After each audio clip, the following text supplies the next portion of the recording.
Welcome back to the City Current Show. I'm your host, Jeremy Park. We're always honored to bring you inspiring stories of individuals and organizations making a difference, empowering the good. And in this case, we're honored to be with Trina Frierson. She's the founding CEO and president of Mending Hearts. How are you doing? Oh man, Jeremy, it's a beautiful day, and I want to thank you personally for giving us this time and space to make more awareness about Mending Hearts and the mission here to equip and empower the women we serve here, not only locally here in Nashville, but the entire state of Tennessee. Absolutely. You're doing phenomenal work, and we'll definitely dive in. This starts with your personal backstory. So give us a little bit of your personal backstory and what led you to start the nonprofit in 2004. Jeremy, I grew up in East Nashville, went to Metro Public Schools, played sports, got a scholarship, sophomore heading into my second year of college, somewhere fell off, got pregnant later, had a baby. Child was 3 years old when I was introduced to cocaine, got addicted. Behind addiction, being addicted, there became repeated cases of being incarcerated. And I did numerous occasion visits to jail. But in that last run, I think was the hope for me is when somebody offered me a place to go outside of leaving jail, opposed to going back to the place that I knew was not safe for me. And that was where I grew up at. And so going into a transitional home, coming straight out of jail was the best thing that ever could have happened for me because it actually changed my life. There were more women there supporting me. There were more people that I could identify, in the places that I go to support myself in the recovery is, we talk about the therapeutic value of one addict helping another. And I think that house did it for me. There were women just like me who had suffered as well. And one of the things, Jeremy, is that these women were not only coming from incarceration, but they had tried the process of recovery. And so in that process of recovery, they showed me the ins and outs of how to live. And in that process, I remember women calling me and asking me, Trina, are you really clean? How are you doing this? And I was able to tell them the great support that I'd had, with women, empowering women. And one of the things I thought about is that, Jeremy, we need to have a resource center. So when women come out of incarceration, that they're able to stop at this hub and get the resources that they need to be edified, to be a better member of society. And so that was the dream. God restored me, got me on my feet, gave me my kids back, and I was living in this home, and we had outgrew it. And my partner at that time said, you don't need to sell this home. You need to open it up to the ministry for the women so that they don't have to worry about paying rent and doing this. And so that was the dream. And we started with one woman sleeping on our couch. And she slept on the couch, and eventually we moved out. She became a house mom to the other women. And it was just, paying it forward, reaching back, touching someone in need. And so that was the beginning of that mission, which only started as a transitional house. And the goal, Jeremy, was just to get women off the streets, give them shelter. We actually followed the Maslow hierarchy of needs model. And then we started seeing these women need a little bit more. And we started adding service. And Jeremy, today, Mending Hearts resides over in an area that was drug infested, polluted.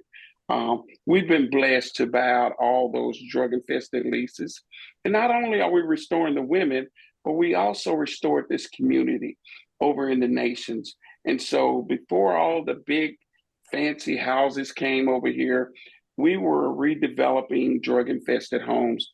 And these women cleaned these homes. We remodeled them, and now they're their homes. And so, a lot of people always say, hey, that's a dope house. That's a dope house, right? But today they're saying, man, that's a house of hope. And so we're grateful to be residing in a community that maybe we once ourselves participated in some harsh behaviors, drug activities, but today we're reclaiming not only our lives, but the lives of the communities that we stay in. And so we have the capacity to serve 110 women at one time. We are the largest female full continuum care service provider in the state of Tennessee. And so we have a variety of levels of care, from medical detox to residential, partial hospitalization, intensive outpatient. We have a peer program. And man, we just started back up this wonderful program. It's called a PPW, postpartum pregnant women. And we call it our moms and kids women. And now, Jeremy, these women can come in here, not only be restored, but rekindle and restore the relationships with their kids. And their kids can recover with them. And so we're excited about that program. And I think there's so much to unpack in terms of what you just shared. For you, having walked in those shoes, understand what the women are going through. You yourself have gone through it. You understand and have seen the transformation. So you've got that piece of the storyline, the personal storyline. I love the illustration around turning a dope house into a house of hope, a hope house. And like you said, the community restoration that's taking place in partnership with the women's restoration. So I think there's so many amazing nuances to what you're doing. Give us an idea. You mentioned 110 women, and obviously you don't have to name any names, but talk about kind of what the women are going through in their lives that lead them to you, and then the success of going through the program. So give us a success story that stands out in your mind. Oh, and I have so many, Jeremy. It's unbelievable. The amazing grace that we've been given here. You know, one in particular I could think of is that these women are coming, and I'll tell you, the disease of addiction does not discriminate, and it doesn't matter of your economic status, right? It doesn't care. And so we have women who come from jails, we have them coming under the bridge, churches, homes, well off homes, right? And one of my favorite stories is, Jeremy, a woman who come from Brentwood. Her family had sent her to all these famous treatment centers, and it just didn't work. They pushed out tons of money. And this pastor heard about what we were doing over here in the community. And this story is a little older, but over 12 years ago, this girl came to us, and she came with all her fancy bags and clothes.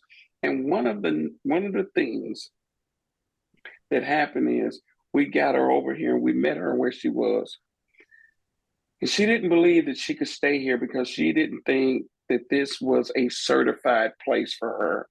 But when she got here, she received love, she received sisterhood, and she bought into what we were doing. Today, Jeremy, assessing her, treating her, and not treating her in a cookie cutter system, but meeting her where she was. Today, that woman has come to work for me, went back to college, went to work for a primary for-profit treatment center, went to college, got a bachelor's and a master, and now she's back working for me because she is a licensed professional counselor and she is my chief clinical director. Jeremy, we hire probably 50% of my team has come through our program, and we certify them to be counselors, and they're licensed counselors, and we coach them along the way. Jeremy, why do I do that? Oftentimes in addiction, we have experienced so much, and we've brought ourselves to the lowest of lows. Our families no longer want to deal with us because we've made all the false promises. And sometimes, Jeremy, I believe God has given up on me. And sometimes I just need something tangible to believe again. And as women come through and we're supporting one another, our stories are not always identical, but they're more similar than not. And so we get to support one another, and we get to reach back and grab one another. And so today, I've probably got about 12 members of my team that have been through the program, and they're coaching and they're mentoring, they're motivating other women to be strong. These women who've left their kids on the grandparents, right?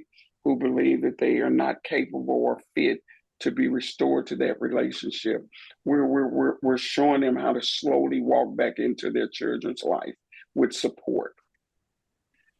When you look at what's going on right now with the fentanyl and the increase of access to drugs, and obviously that's always been there in terms of access, but how does what's going on, how do you put that in perspective for what we're dealing with currently and how that impacts women, and especially the women who you serve?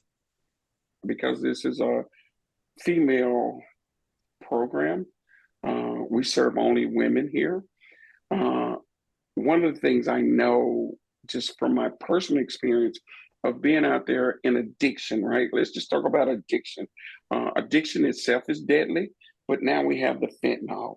One of the things I know about addiction, Jeremy, and you can see it for yourself, the next time you're exposed to an environment where there are a lot of people walking the streets in addiction, oftentimes you see there are more women than men, right? Women are the selling point to addiction. And whether she's out there prostituting herself to get more drugs or the man is enslaving her to prostitute, there's always a man somewhere around the woman. What happens when a woman is addicted or becomes addicted? It's harder for a woman to recover, Jeremy, than it is a man. Well, why do you say that, Trina? Well, think about this, Jeremy. As women, when we live in our homes or we have families, when a woman goes to work, right, and she comes home, 9 times out of 10, the majority of the women, 90% of the women today, take on the household. They're catering to the husband. They're going to PTOs. They're meeting the kids. They're packing lunches, and they're still going to work. Well, when the child comes in the door, they're looking for mommy first. Well, she's taking on the weight of the world. So when the woman becomes addicted, she thinks she's still the provider. She's the go-getter. So she's doing the same kind of multitasking in the streets, wearing her body out. But when she fails at anything, the pride, the shame, the guilt, the depression, the anxiety, all of that weighs in as well. So as women, it's harder for us to recoup or recover. Men tend to, hey, I got a cut, I got a wound, I got to keep going, right? And so they don't, one of the things is they're not heavily burdened as women. And I think you can see that just in today's time. You know, men can drink their problems away and be okay because it's socially accepted. Women are not socially accepted when they're intoxicated under the influence of alcohol, under any influence. And so we have a lot to carry just internally that weighs on our mental capacity. And so now with the fentanyl, sometimes, these women are just taking things, they want to take the anxiety away and calm them down. In Germany, they have no idea that when they're sitting down, they feel like they're just resting and they're just going to take a nap. They don't have a clue that this is their last nap. Wow. And I'm glad that you mentioned the perspective in terms of the difference between men and women and the burden carried. I think that's extremely important perspective. How can we as the community help your efforts?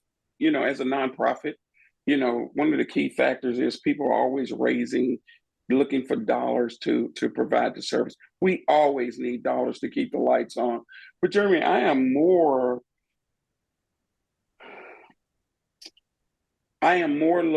looking for more help, Jeremy, in making awareness about mental health and addiction, right? Jeremy, I would like families to start having conversations at home. Oftentimes, people don't want this at the dinner table. One is because we're stuck on Uber Eats, right? And we got to get away from that.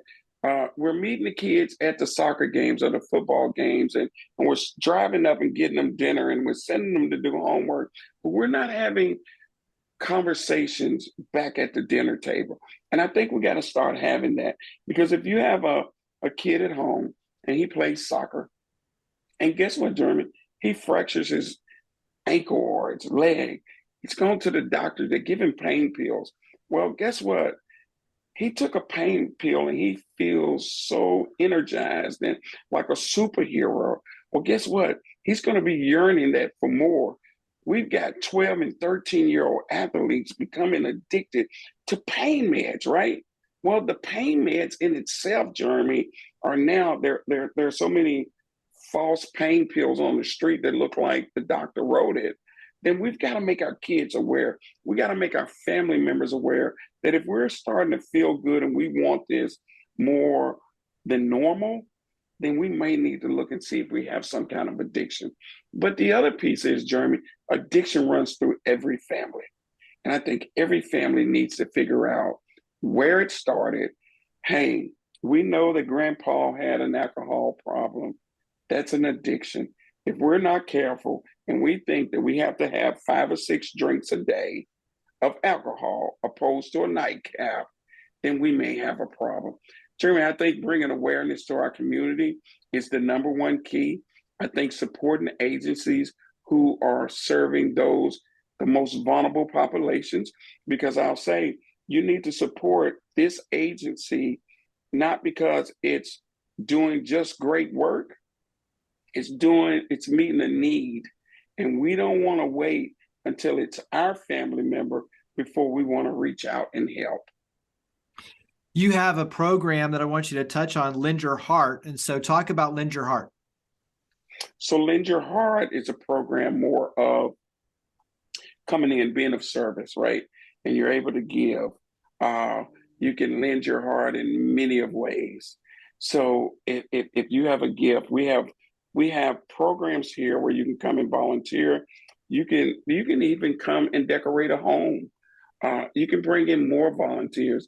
You can have a heart-to-heart function at your home to bring more awareness. And so it's a real creative program that we want you to be of service and lend your heart here, not only at the missions of Mending Hearts, because Mending Hearts is a community program. We're reaching more than just the women we're serving on campus. Wrap up. The last question is the easy one, is where do we go to get involved? So website, where would you send us? Oh, listen, please visit us at www.mendingheartsinc.org. There you can find volunteer opportunities. If you have someone in need to come to our program, there's an admission piece over there that they can go in and fill out the application. Again, there's volunteer programs. Listen, we have a lot of opportunities, but we're located in the nation's 1002 44th Avenue North, 37209. Well, make sure the website again, mendingheartsinc.org. So mendingheartsinc.org. Trina, thank you for all you and your amazing team do. Thank you for coming on the show. All right, Jeremy, you guys are exciting. I thank you for putting awareness out there and making us visible. Thank you.